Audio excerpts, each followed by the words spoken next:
بسم الله الرحمن الرحيم. وعن أبي هريرة رضي الله تعالى عنه قال قال رسول الله صلى الله عليه وسلم: ألا أنبئكم بخياركم؟ قالوا بلى. قال: خياركم أطولكم أعمارا وأحسنكم أخلاقا. وفي رواية عنه قال: قال رسول الله صلى الله عليه وسلم: أكمل المؤمنين إيمانا أحسنهم خلقا۔ حضرت ابو ہریرہ رضی اللہ تعالی عنہ حضور علیہ الصلوۃ والسلام کا یہ ارشاد گرامی نقل فرماتے ہیں کہ ایک دفعہ آپ نے حضرات صحابہ کو مخاطب کرتے ہوئے فرمایا: الا انبئکم بخیارکم؟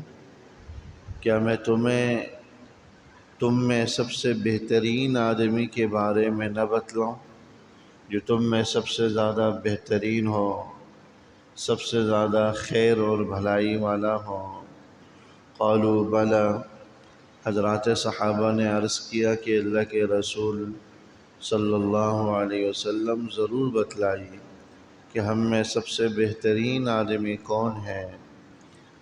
تو فرمایا حضور علیہ الصلوۃ والسلام نے: خیارکم اطولکم اعمارا واحسنکم اخلاقا، کہ تم میں سب سے بہترین آدمی وہ ہے جس کی عمر سب سے زیادہ لمبی اور دراز ہو، واحسنکم اخلاقا، اور تم میں سب سے زیادہ عمدہ اخلاق والا ہو۔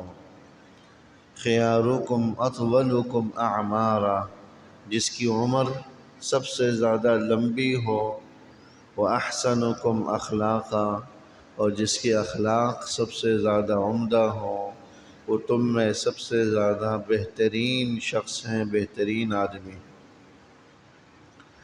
جس کی عمر دراز ہو، عمر لمبی ہو، ظاہر سی بات ہے کہ جس کو اللہ نے لمبی عمر دی ہوگی وہ اس کے اعتبار سے عبادات بھی زیادہ کرے گا۔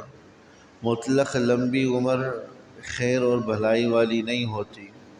ایک آدمی کو لمبی عمر ملی لیکن لمبی عمر وہ اللہ اس کے رسول کی نافرمانی میں استعمال کریں، اللہ بچائے، اللہ اس کے رسول کی ناراضگی والے کاموں میں استعمال کرے، نہ عبادات کی توفیق اسے ہو، نہ اللہ اس کے رسول کو راضی رکھنے کی توفیق اسے ہو، اور وہ لمبی عمر اللہ کی نافرمانی میں گزرے تو ایسی لمبی عمر اس کے لیے وبال بن جاتی، آخرت میں پکڑ کا باعث بن جاتی۔ لیکن ایسی لمبی عمر جو عبادات میں صرف ہوں، اللہ اس کے رسول کی طاعت میں صرف ہوں، ظاہر ہے جتنی لمبی عمر ہوگی اتنی ہی وہ طاعت اور عبادات زیادہ کرے گا، اتنا ہی وہ اجر و ثواب کا حقدار ہو۔ بعض روایات کے اندر آتا ہے کہ دو حضرات ایک ساتھ مسلمان ہوئے اور دونوں میں سے ایک غزوے کے اندر شہید ہو گیا اور دوسرے کا 1 سال کے بعد انتقال ہوا۔ تو کسی نے خواب میں دیکھا کہ جن کا 1 سال بعد انتقال ہوا ہے وہ شہید سے بھی اونچے درجے پر فائز ہے۔ حالانکہ شہادت بہت بڑا مرتبہ ہے، شہادت بہت بڑا مرتبہ ہے۔ اللہ جل شانہ قسمت والوں کو شہادت نصیب فرماتا ہے۔ خود حضور علیہ الصلوۃ والسلام نے اس کی خواہش کا اظہار کیا کہ میں چاہتا ہوں کہ اللہ کے راستے میں قتال کروں، یہاں تک کہ شہید کر دیا جاؤں، پھر زندہ کیا جاؤں، پھر میں قتال کروں، پھر مجھے شہید کر دیا جائے، یہاں تک کہ دوبارہ میں زندہ ہوں، دوبارہ مجھے شہید کر دیا جائے۔ اس خواہش کا آپ نے اظہار کیا تو کتنا بڑا مرتبہ ہوگا۔ تو شہید کا مرتبہ بڑا اونچا ہے، لیکن اس کے باوجود دیکھنے والے نے خواب میں دیکھا کہ جس کا 1 سال بعد انتقال ہوا ہے، اگرچہ وہ شہید نہیں ہوا، خالی انتقال ہوا ہے، اس کا درجہ شہید سے بھی اونچا اور بڑا ہوا۔ تو حضور کے سامنے اسی بات کو بیان کیا گیا کہ شہید کا مقام تو بہت اونچا ہے، جبکہ ہم دیکھ رہے ہیں کہ جس کا 1 سال بعد صرف انتقال ہوا ہے، شہادت نہیں ملی، وہ شہید سے بھی اونچے درجے پر ہے۔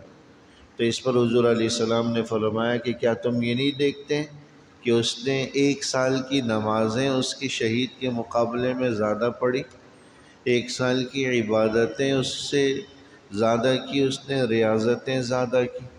تو جب وہ 1 سال کی عبادات میں، نمازوں میں، روزوں میں، عبادتوں، ریاضتوں میں آگے بڑھ گیا تو اس کی وجہ سے شہید سے اس کا اجر و ثواب بڑھ گیا۔ تو اس لیے ایسی لمبی عمر جو اللہ اس کے رسول کی طاعت پر مبنی ہو، عبادات پر مبنی ہو، وہ سب سے بہترین ہے۔ وَأَحْسَنُكُمْ أَخْلَاقًا، اور جس کے اخلاق سب سے عمدہ ہو۔ اور بعض روایات کے اندر کمال ایمان کی علامت بھی عمدہ اخلاق کو بیان فرمائے۔ اکمل المؤمنین ایمانا، اکمل المؤمنین ایمانا، ایمان والوں میں سب سے کامل ایمان والے، مکمل ایمان والے وہ ہیں احسنہم خلقا، کہ جس کے اخلاق سب سے عمدہ ہوں، جس کا رویہ سب سے عمدہ ہو۔ تو کمال ایمان کی علامت بھی ہے۔ اس سے یہ بات بھی معلوم ہوئی کہ اگر اخلاق عمدہ نہیں ہے تو ایسے آدمی کا ایمان ناقص، نامکمل ہے، جب تک اخلاق عمدہ نہ ہو، عمدہ اخلاق والا نہ ہو۔ اس لیے اپنی روزمرہ کی دعاؤں کے اندر اس دعا کو ہمیں ضرور شامل کرنا چاہیے۔ اے اللہ میرے اخلاق عمدہ بنا، ہر ایک کے ساتھ اچھے رویے اور عمدہ اخلاق کے ساتھ ملاقات کریں، اور ہر ایک کی تکلیف دہ ایذا رسانیوں پر صبر و تحمل کریں۔ دیکھیے اخلاق کے 2 جز ہیں، اخلاق کے 2 حصے ہیں، دونوں پر عمل درآمد کرنا یہ اخلاق کہلاتا ہے۔ یہ اخلاق کا ایک حصہ تو یہ ہے کہ ہمارا رویہ دوسروں کے ساتھ اچھا ہو، تکلیف دہ ایذا والا نہ ہو، ایک یہ۔ اور اخلاق کا دوسرا حصہ ہے کہ دوسروں سے ملنے والی، پہنچنے والی ایذاؤں اور تکلیفوں پر ہم صبر کا مظاہرہ کریں۔ اگر ہم اپنا رویہ تو ٹھیک رکھتے ہیں، لیکن اگر کسی سے کوئی ایذا اور تکلیف پہنچے تو ہمیں برداشت نہیں ہوتا، ہم سے تحمل نہیں ہوتا، اس کا مطلب یہ ہے کہ ہم آدھے اخلاق پر عمل کر رہے ہیں، آدھے پر نہیں کر رہے۔ تو مکمل اخلاق یہ ہے کہ خود سے بھی کسی کو ایذا اور تکلیف نہ پہنچائیں بلکہ راحت پہنچائیں، اور دوسروں سے پہنچنے والی کسی غلط بات، کسی غلطی کی اور کسی تکلیف دہ اور ایذا رسانی والی بات پر صبر و تحمل کا مظاہرہ کرے۔ لوگ کہتے ہیں کہ بھئی ہم سے غلط بات برداشت نہیں ہوتی، یہ بڑی جو فخری انداز میں یہ بات کہہ دیا جاتا ہے کہ ہم سے کسی کی غلط بات برداشت نہیں ہوتی۔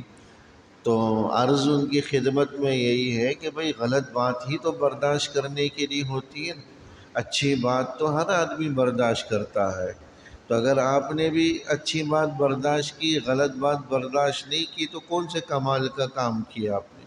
کمال تو یہ ہے کہ اچھی بات کے ساتھ ساتھ لوگوں کی غلط بات کو بھی برداشت کیا جائے، اس پر بھی صبر و تحمل کا مظاہرہ کیا جائے۔ یہ ہے اخلاق، یہ ہے کامل اخلاق۔ اسی سے ہمارے ایمان کی تکمیل ہوتی ہے، اور اسی کو اللہ کے رسول صلی اللہ علیہ وسلم نے سب سے بہترین آدمی، بہترین شخص قرار دیا۔ اللہ جل شانہ عمل کی توفیق نصیب فرمائے۔ ربنا تقبل منا انك انت السميع العليم وتب علينا انك انت التواب، وصلى الله تعالى على خير خلقه محمد وآله وصحبه أجمعين برحمتك يا أرحم الراحمين.